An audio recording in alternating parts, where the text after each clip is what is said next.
السلام علیکم ورحمۃ اللہ وبرکاتہ۔ الحمدللہ رب العالمین والصلاة والسلام علی نبینا محمد وعلی آلہ وصحبہ اجمعین، اما بعد فاعوذ باللہ من الشیطان الرجیم، بسم اللہ الرحمن الرحیم، وما خلقت الجن والانس الا لیعبدون۔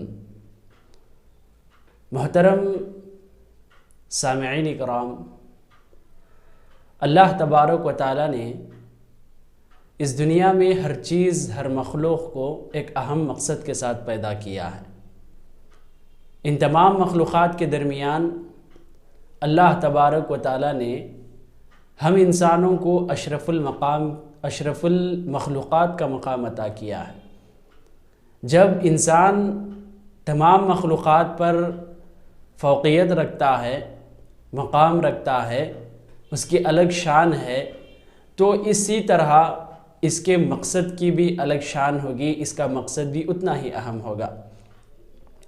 اللہ تبارک و تعالیٰ نے اسی مقصد کو بیان کرتے ہوئے قرآن میں یوں ارشاد فرمایا، وما خلقت الجن والانس الا لیعبدون، میں نے انسانوں اور جنات کو صرف اور صرف میری عبادت کے لیے پیدا کیا ہے۔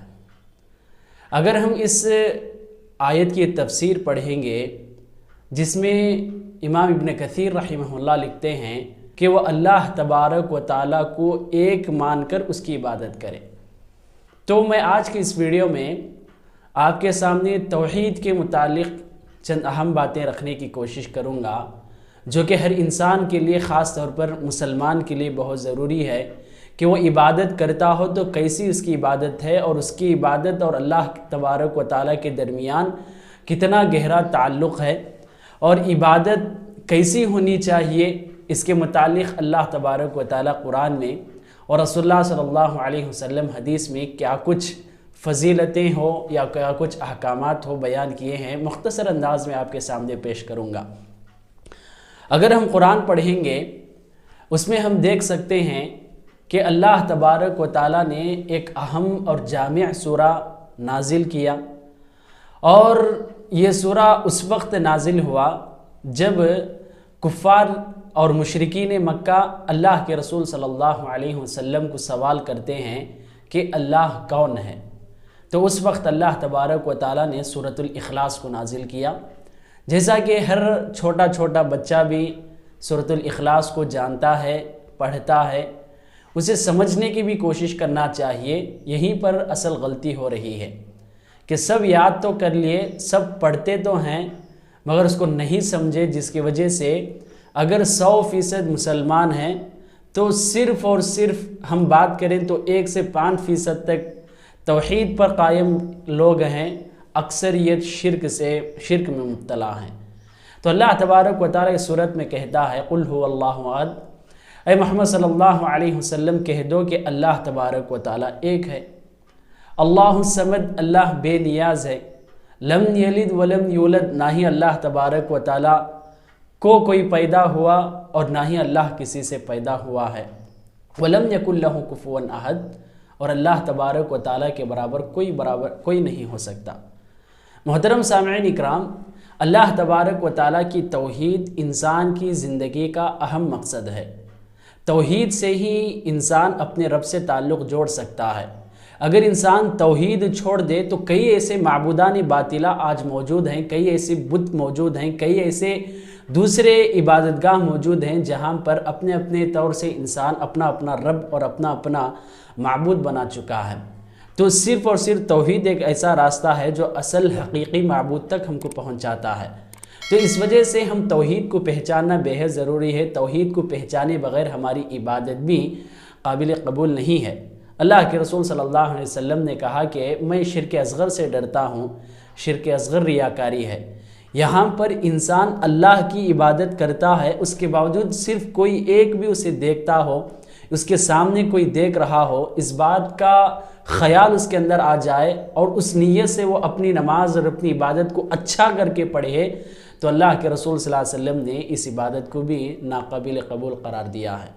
اس وجہ سے توحید کو پہچاننے کی بے حد ضروری ہے۔ اب اللہ تبارک و تعالیٰ واحد ہے، اللہ احد ہے، تو اسی لفظ سے توحید کا لفظ بھی نکلا ہوا ہے۔ اللہ کے رسول صلی اللہ علیہ وسلم حدیث میں کہتے ہیں کل مولود یولد علی الفطرہ، کہ ہر بچہ فطرت پر پیدا ہوتا ہے، اور خاص طور پر علماء اکرام اس میں کہتے ہیں فطرت توحید پر وہ پیدا ہوتا ہے۔ تو فطرت توحید کسے کہتے ہیں کہ جب بھی کوئی ایک بچہ پیدا ہوتا ہو اور وہ پروان چڑھتا ہو، اس کے ماں باپ اسے خاص مذہب کی پہچان نہ کراتے ہوں، تو خود بخود ہر انسان کے اندر اللہ تبارک و تعالیٰ اتنا شعور کم از کم دیتا ہے کہ ہر بندہ اس بات کو پہچان سکتا ہے کہ کائنات کو پیدا کرنے والا کوئی ہے، یہ تمام مخلوقات کو پیدا کرنے والا خالق ہے، رب کوئی ہے، مالک کوئی ہے جو تمام نظام کو چلا رہا ہے، ہمارا اور اس کے درمیان کچھ نہ کچھ تعلق ہے۔ یہ فطرت سلیمہ اور فطرت توحید ہے جو ہر بچہ اللہ اس پر پیدا ہوتا ہے۔ اللہ کے رسول صلی اللہ علیہ وسلم نے اس طرح کہا، توحید اللہ تبارک و تعالیٰ کا حق ہے، یہ کسی اور کے ساتھ ادا نہیں کیا جا سکتا۔ اللہ کے رسول صلی اللہ علیہ وسلم معاذ بن جبل رضی اللہ عنہ کو نصیحت کرتے ہوئے کہا، حق اللہ علی العباد ان یعبدوہ ولا یشرکوا بہ شیئا۔ اے معاذ، جانتے ہو کہ اللہ کا حق بندوں پر کیا ہے؟ بندے پر حق یہ ہے کہ وہ اللہ کی عبادت کرے، خالص اللہ کی عبادت کرے، اس کے ساتھ کسی کو شریک نہ ٹھہرائے۔ تو آج اگر ہم دیکھیں گے اللہ کی عبادت کے ساتھ کسی اور کی بھی عبادت ہو رہی ہے، اللہ تبارک و تعالیٰ کے حقوق کے ساتھ کسی اور کے حقوق ملا چکے ہیں۔ اگر کھل کر میں بات کروں اور میں اچھے انداز میں، یا اگر میں آپ کو جو ماحول ہے اس کی تصویر آپ کے سامنے بیان کروں، تو آج اللہ تبارک تعالیٰ کے مقام کو گھٹا دیا گیا ہے، جن کو ان لوگوں نے اپنے بزرگوں اور اپنے اولیاء اور اپنے بتوں کو، اپنے جو کچھ انہوں نے اپنے ہاتھوں سے بنایا ہے اس کو مقام زیادہ دیے ہیں، اللہ تبارک و تعالیٰ کو بھول چکے ہیں۔ کوئی آج اللہ تبارک و تعالیٰ کا تعارف نہیں جانتا، مگر ان تمام اولیاء و بزرگوں کے بارے میں بہت سی فضیلتیں، ان کی کراماتیں، ان کی زندگیوں کے بارے میں انسان سنتا ہے۔ تو فطرت توحید اللہ تبارک و تعالیٰ کا حق ہے، یہ ہر مسلمان جاننا چاہیے، صرف اور صرف عبادت اللہ تبارک و تعالیٰ کی ہی ہوگی۔ اللہ کے رسول صلی اللہ علیہ وسلم جب نبی بن کر مکے کی طرف بھیجے گئے تو سب سے پہلی دعوت اللہ کے رسول صلی اللہ علیہ وسلم کی کیا تھی؟ یہی دعوت تو تھی۔ اللہ کے رسول صلی اللہ علیہ وسلم بازاروں میں، محلہ میں، گلیوں میں اور گھر گھر کے دہلیز کے پاس جاتے تھے اور اللہ کے رسول صلی اللہ علیہ وسلم کہا کرتے تھے، قولوا لا الہ الا اللہ، لا الہ الا اللہ تفلحون، اے لوگو لا الہ الا اللہ کلمہ پڑھو، اس بات کی گواہی دو کہ اللہ ایک ہے، تم کامیاب ہو جاؤ گے۔ اس طرح اللہ کے رسول صلی اللہ علیہ وسلم کی 13 سالہ زندگی جو مکے میں گزری ہے، صرف اور صرف توحید کی دعوت رہی۔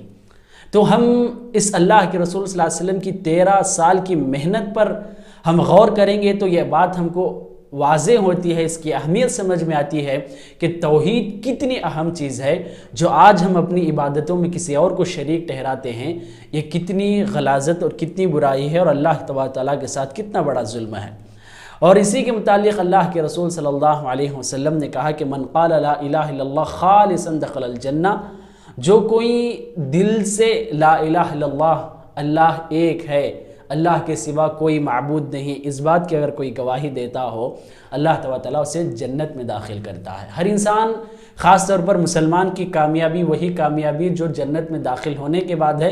یہاں کے ساری کامیابیاں صرف وقتی طور پر ہیں، ہر چیز یہاں پر فنا ہو جائے گی۔ تو اصل کامیابی اگر ہم چاہتے ہیں تو قیامت کے دن آخری دن ہے۔ اس وجہ سے ہم وہاں کی کامیابی کے لیے اگر یہاں پر کچھ کرنا ہو، توحید کو لازم پکڑنا ہے۔ اللہ کے رسول صلی اللہ علیہ وسلم یہی جنت کے لیے کنجی قرار دی ہے، اور اللہ کے رسول صلی اللہ علیہ وسلم جہنم سے بچنے کو بھی یہی الفاظ اور یہی پہ اللہ کے رسول نے یہی عمل قرار دیا، جیسا کہ فَإِنَّ اللَّهَ حَرَّمَ عَلَى النَّارِ مَنْ قَالَ لَا إِلَهَ إِلَّا اللَّهِ يَبْتَغِي ذَلِكَ وَجْهَ اللَّهِ۔ اللہ کے رسول صلی اللہ علیہ وسلم نے کہا، جو کوئی اللہ تبارک و تعالیٰ کی توحید کا کلمہ دل کے ساتھ پڑھتا ہو، اللہ کی رضامندی کے ساتھ پڑھتا ہو، تو اللہ تبارک و تعالیٰ جہنم کی آگ کو اس پر حرام کر دیتا ہے۔ تو اللہ کے رسول صلی اللہ علیہ وسلم نے دونوں چیزیں بتا دی کہ جنت بھی جانا ہو تو توحید کو لازم پکڑنا ہے، جہنم سے بچنا ہو تو توحید لازم پکڑنا ہے۔ ان دونوں کے مفہوم کا اگر ہم الٹا دیکھیں گے، توحید کو جو انسان چھوڑ دیتا ہے وہ جنت میں نہیں جا سکتا اور جہنم میں داخل ہو جاتا ہے۔ واضح بات ہے کہ جو انسان اللہ تبارک و تعالیٰ کے حق کو کسی اور کے سامنے بجا لائے تو اللہ تبارک و تعالیٰ اس بندے کو معاف نہیں کرتا۔ اس وجہ اللہ تبارک و تعالیٰ واضح طور پر قرآن میں کہہ دیا ہے کہ سارے گناہوں کو میں معاف کروں گا، شرک کو میں ہرگز معاف نہیں کرتا۔ لا الہ الا اللہ یہ توحید کا کلمہ ہے، یہ کلمہ بھی اللہ تبارک و تعالیٰ کو بہت پسند ہے۔ موسیٰ علیہ السلام نے اللہ تبارک و تعالیٰ سے سوال کیا، اللہ تبارک و تعالیٰ مجھے ایک ایسا کلمہ سکھاؤ جس کے ذریعے میں خاص تمہارا ذکر کرتا رہوں۔ اللہ تبارک و تعالیٰ نے کہا کہ اے موسیٰ لا الہ الا اللہ پڑھو۔ تو موسیٰ علیہ السلام نے کہا اے اللہ یہ سارے لوگ پڑھا کرتے ہیں، یہ عوام جو معمولی لوگ ہیں وہ بھی پڑھتے ہیں، اور اب میں جو نبی کی حیثیت میں ہوں اس وجہ سے مجھے خاص کلمات سکھائیں۔ تو اللہ تبارک و تعالیٰ حدیث قدسی کے الفاظ ہیں، اس وقت کہا کہ اے موسیٰ اگر ساتوں آسمان اور ساتوں زمین اور اس کے درمیان جو کچھ بھی ہے تو ترازو کے ایک پلڑے میں رکھ دیا جائے اور صرف لا الہ الا اللہ کلمہ توحید ایک پلڑے میں رکھ دیا جائے تو کلمہ توحید کا پلڑا بھاری ہو جائے گا، وزندار ہوگا، یہ جھک جائے گا۔ تو اللہ کے رسول صلی اللہ علیہ وسلم نے کلمہ توحید کی بھی کتنی اہمیت بیان کی ہے۔ اللہ کے رسول نے حدیث میں کئی فائدے بیان کیے ہیں، جیسا کہ جو کلمہ لا الہ الا اللہ پڑھتا ہو اس کے گناہ معاف ہوتے ہیں، اللہ تبارک و تعالیٰ کئی مصیبتوں سے اسے حفاظت کرتا ہے، اللہ تبارک و تعالیٰ اس بندے سے راضی ہو جاتا ہے جو ایک اللہ تبارک و تعالیٰ کے ساتھ عمل یعنی اللہ تبارک و تعالیٰ کے ساتھ وہ تعلق جوڑے، اسی کے لیے عبادت کرے اور اسی کا کلمہ اپنے زبان پر دہراتا ہو۔ اللہ سے دعا ہے کہ اللہ تبارک و تعالیٰ ہم سب کو توحید پر قائم رہنے اور مرتے دم تک اللہ تبارک و تعالیٰ پر ایمان رکھنے اور ایمان کی حالت میں اللہ تبارک و تعالیٰ ہم کو موت نصیب فرمائے۔ آمین۔ والسلام علیکم ورحمۃ اللہ وبرکاتہ۔